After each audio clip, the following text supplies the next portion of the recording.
Assalamualaikum warahmatullahi wabarakatuh. Waalaikumsalam. Kawan pajak, apa kabar?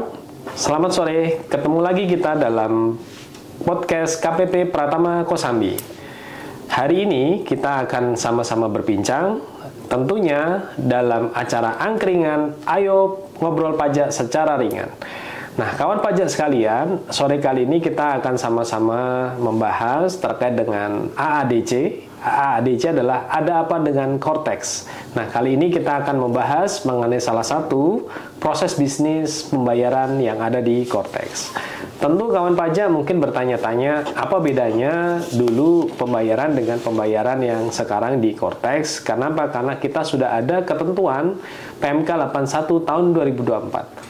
Ketika dulu mengenai pembayaran, Direktorat Jenderal Pajak berpedoman dengan adanya PMK 242 tahun 2014, namun sekarang satu dekade setelah itu terbitlah PMK 81 2024 yang mengatur pula terkait dengan proses bisnis pembayaran.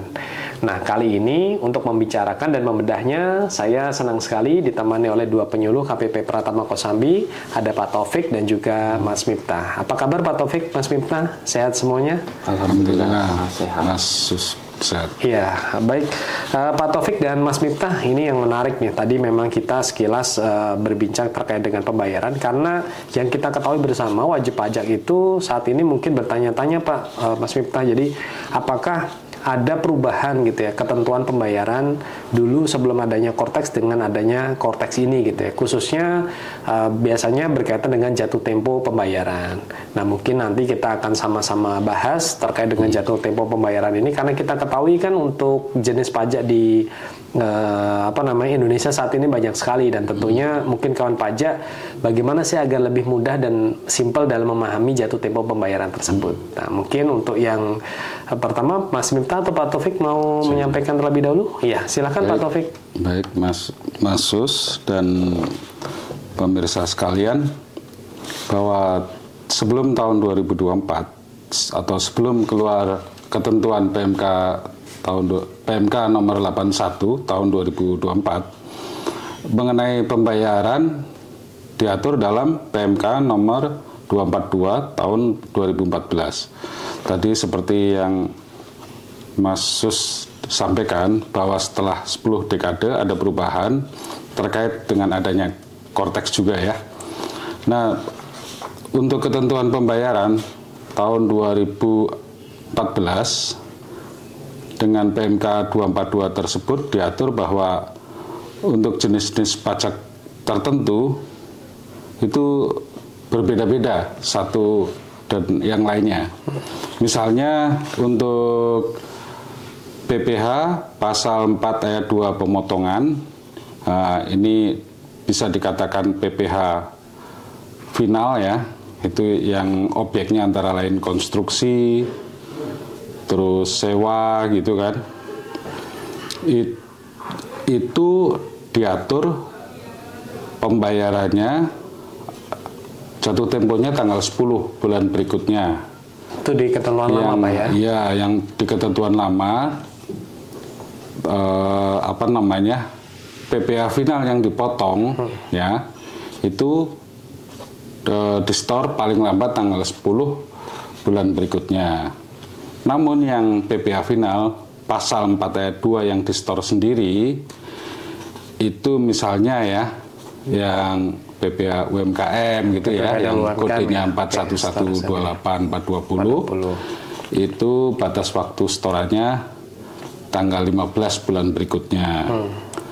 Ada lagi yang untuk kaitannya dengan pengalihan hak atas tanah dan bangunan. Jual beli. PPh final untuk PPh pengalihan hak atas penjualan tanah dan bangunan yang itu dibayar ya oleh penjual ya, yang pemilik tanah yang menjual. Itu dibayar batas waktunya ya, sebelum akte atau keputusan perjanjian atau kesepakatan atau risalah lelang ditandatangani pejabat. Jadinya ini sebelum dilakukan pembayaran nggak bisa dibuatkan akte, kalau mudahnya gitu, di notaris nggak bisa membuat akte tanpa melakukan pembayaran PPh ini lebih dulu ya. Nah, T ini semacam kayak mengingat ulang ya. Ada lagi untuk PPh pasal 15 misalnya pelayaran penerbangan ya, itu kalau yang dipotong, kalau yang itu kan di store sendiri ya, maaf. Yang pasal 15 yang pemotongan itu yang dipotong ya, pokoknya itu dibayar tanggal 10. Sama ya dengan PPh final tadi. Kalau yang dipotong karena itu adalah uang pihak lain yang ada di pihak pemotong, makanya harus segera distorkan. Di sini ditentukan tanggal 10 bulan berikutnya. Kalau yang untuk distor sendiri kayak perusahaan pelayaran gitu ya, itu tanggal 15 bulan berikutnya. Terus untuk pemotongan PPh 21. Nah, PPh 21 ini yang pemotongan yang misalnya perusahaan memotong gaji, membayar karyawan dengan penghasilan di atas PTKP, yang ada timbul pajak yang kurang bayar, kan dipotong itu ya. Itu harus di-store tanggal 10 bulan berikutnya. Itu cirinya pokoknya kalau uang pihak lain yang ada di dia, di pihak pemotong, itu harus di-storekan lebih cepat waktunya, atau tanggal 10 bulan berikutnya. Ya. Nah, untuk PPh 22 pemungutan oleh kuasa pengguna anggaran, itu menurut ketentuan yang lama itu pada saat memungut, pada hari yang sama juga dilakukan setoran gitu. Ya, terus untuk PPh pasal 22 pemungutan oleh bendahara pengeluaran, itu di store-nya batas waktunya itu 7 hari setelah pelaksanaan pembayaran. Terus PPh pasal 22 pemungutan oleh wajib pajak badan tertentu. Jadi PKP Pak ya? Ya, jadi tanggal 10 bulan berikutnya.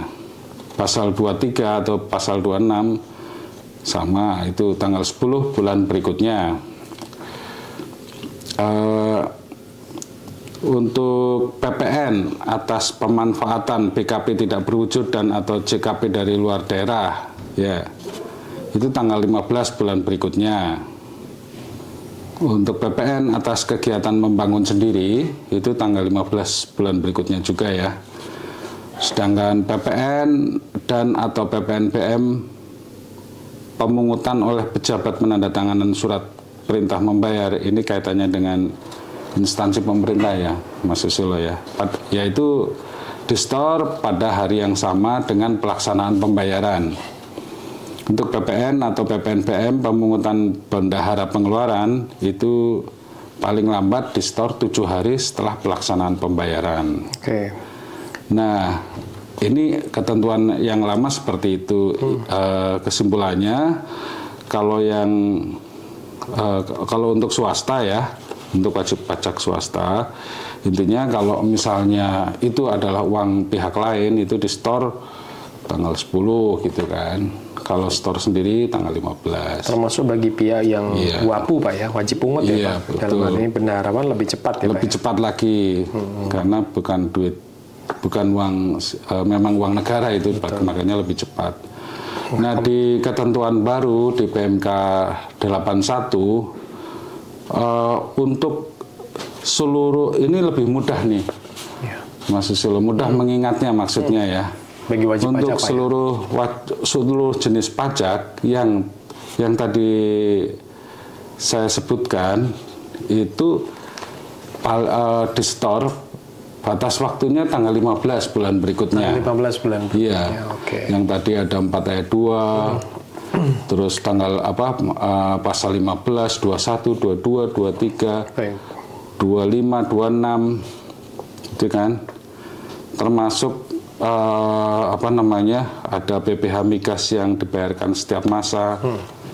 Itu semuanya di store paling lambat tanggal 15 bulan berikutnya. Jadinya lebih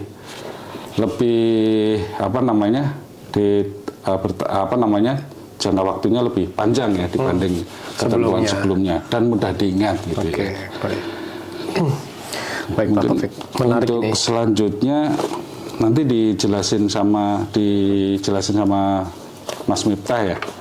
Silakan Mas Miftah. Baik, kawan pajak, tadi kita sudah sama-sama menyimak ya tadi ya dengan apa yang tadi sudah disampaikan oleh Pak Taufik terkait dengan beberapa ketentuan dan perubahan dari jenis-jenis pajak. Di antaranya tadi adalah pajak-pajak penghasilan, khususnya berkaitan dengan pemotongan dan pemungutan. Hanya 2 PPN yang kemudian dulunya disetor tanggal 10, kemudian atau saat terjadinya pelaksanaan pembayaran, kemudian akhirnya digeser ke tanggal 15, yaitu adalah PPN terkait dengan pemanfaatan BKP tidak berwujud dan juga jasa kena pajak yang diserahkan di luar daerah pabean, dan juga PPN kegiatan membangun sendiri. 2 PPN tersebut, jenis PPN tersebut dibayarkan tanggal 15 bulan berikutnya. Nah, tetapi patut dan menarik lagi kita simak penjelasan dari Mas Miftah berikutnya. Ada jenis pajak apa lagi sih Mas Miftah yang kemudian belum dijelaskan oleh Pak Taufik yang berubah dari ketentuan semula menjadi ketentuan baru? Silakan Mas Miftah. Baik, Mas Susilo, Pak Taufik ya, izin untuk meneruskan ya tadi penjelasan dari Pak Taufik ya.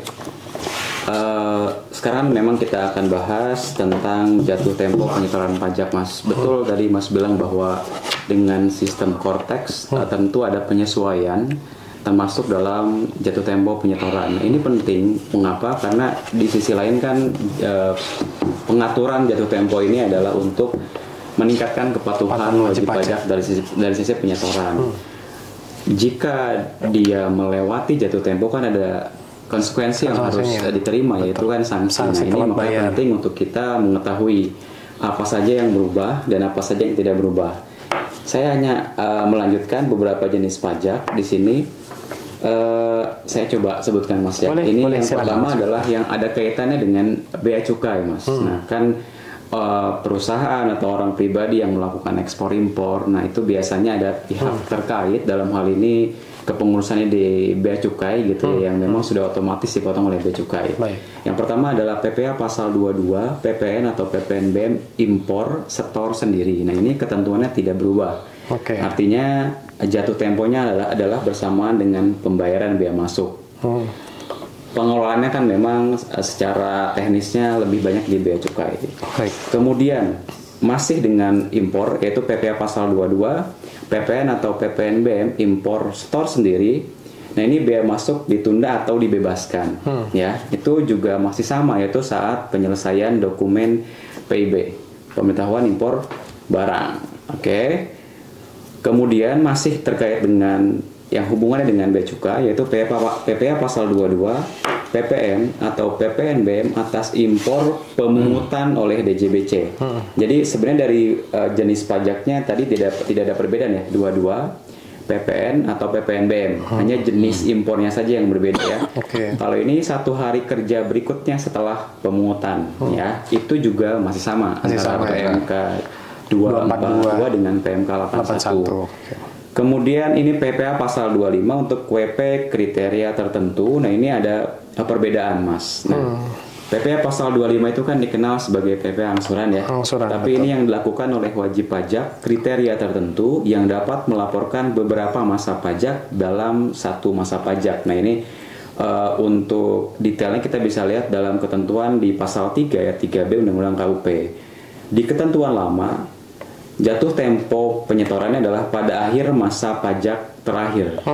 Nah, jadi itu ketentuan lamanya. Ketentuan barunya adalah tanggal 15 bulan berikutnya setelah berakhirnya masa pajak terakhir, Mas. Jadi memang ditentukan tanggal 15.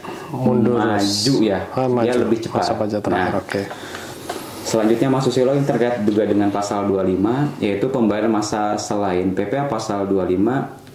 Yang selain ya, pembayaran masa selain PP pasal 25, WP kriteria tertentu yang dapat melaporkan beberapa masa pajak dalam satu SPT masa. Jadi yang selain pasal 25, ketentuannya masih sama, yaitu sesuai dengan batas waktu untuk masing-masing jenis pajak. Artinya berarti ini juga mengacu pada ketentuan yang tadi dijelaskan oleh Pak Taufik gitu. Ketika dia PP pasal 21 yang dilaporkan, maka melihat pada yang terupdate-nya. 21 kan tadi sebelumnya 10, jadi 15. Seperti itu ya. Selanjutnya 3 jenis pajak selanjutnya, pertama ada PPN atau PPNBM yang terhutang dalam satu masa pajak. Nah ini tidak berubah Mas, ya kan kita tahu setelah atau di sini ketentuannya akhir bulan berikutnya setelah masa pajak berakhir dan sebelum SPT masa PPN disampaikan. Betul. Tentu kurang bayar ya kalau seperti itu ya. Betul.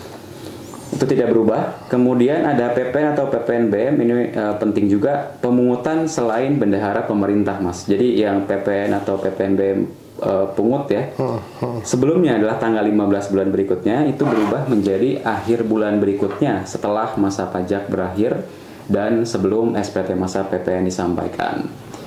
Nah terakhir, ini juga ada perubahan untuk tambahan pajak penghasilan atas saham pendiri yang dipungut emiten.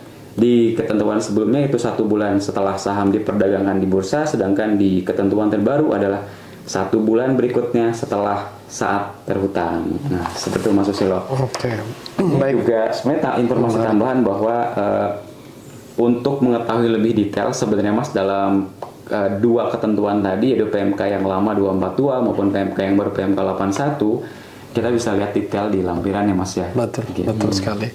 Nah ini menarik sekali nih Pak Taufik dan Mas Miftah dan kawan pajak sekalian. Jadi memang ada beberapa perbedaan-perbedaan ya, tetapi perbedaan ini tentunya sebenarnya sama-sama untuk kemudian meningkatkan kepatuhan wajib pajak. Jadi tujuannya tetap sama agar memudahkan gitu ya, agar wajib pajak itu mudah mengingat ya jatuh tempo pembayarannya kapan, dan tentunya itu bermanfaat bagi kemudahan wajib pajak dalam penyetoran maupun pelaporan. Nah sehingga tidak ada lagi alasan sebenarnya bagi kawan pajak untuk kemudian abai gitu ya akan kewajiban pembayaran. Nah ditambah yang menarik tadi ya, kalau kita ketahui bersama, kalau sekiranya jatuh tempo pelaporan tadi sudah dibahas, nah kalau misalkan sanksi, kemudian kan biasanya ada sanksinya ya Pak Taufik dan Mas Miftah. Mungkin boleh dijelaskan Pak Taufik atau Mas Miftah mungkin sanksi apabila ketika kita sudah tahu jatuh tempo pembayarannya, kemudian wajib pajak, kawan pajak sekalian ada yang tetap nyata-nyata telat bayar nih. Nah ini bagaimana nih Pak Taufik, mungkin mau menambahkan?